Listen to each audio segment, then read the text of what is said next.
সত্যি কথা বলতে আমার লাইফে এই প্রথম ভোট। জাতীয় নির্বাচন হোক আর যোগসু হোক, এই প্রথম ভোট। আমার খুবই আনন্দ লাগছে এক কথায় ভোট দিতে পেরে। আমরা ভোট দেওয়ার জন্য 30 তারিখও আসছিলাম, কিন্তু সেদিন ভোটটা দিতে পারিনি। কিন্তু আজকে ভোটটা দিতে পেরে খুবই ভালো লাগতেছে। আমাদের ভার্সিটিতে এই প্রথম ভোট, আর প্রথম ভোটে দিতে পারছি। ভোটের পরিবেশ খুবই ভালো। এখানে বিএনসিসি, রোবার, অন্যান্য স্বেচ্ছাসেবী দলরা আছে, ওরা খুবই ভালো সাহায্য করতেছে সবাইরে। এছাড়াও বিভিন্ন প্যানেল থেকে আমাদের ভোটার কার্ডটা দিতেছে। এভাবে ওরা আমাদের অনেক সাহায্য করতেছে। অবশ্যই আমাদের অনেক প্রত্যাশা আছে। যেমন আমাদের কোনো ছাত্র প্রতিনিধি না থাকার কারণে প্রশাসন হঠাৎ করে যে কোনো সিদ্ধান্ত নেয়, যেমন 30 তারিখে ভোট হবে না, এটাও হঠাৎ করে নেওয়া হয়েছে। কিন্তু আমাদের যদি কোনো প্রতিনিধি থাকে তাহলে তাদের সাথে আলাপ আলোচনা করে শিক্ষার্থী বান্ধব একটা সিদ্ধান্ত নেওয়া যাবে বলে আমরা মনে করি।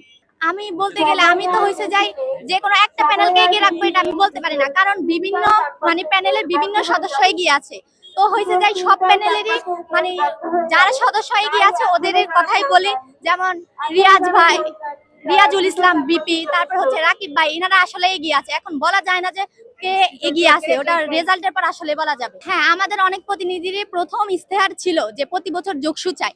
তো আমাদের ওসব প্রতিনিধিরা যদি জিতে, তাইলে আমাদের এই যোগসু সবসময় অক্ষত থাকবে বলে আমরা আশা করি।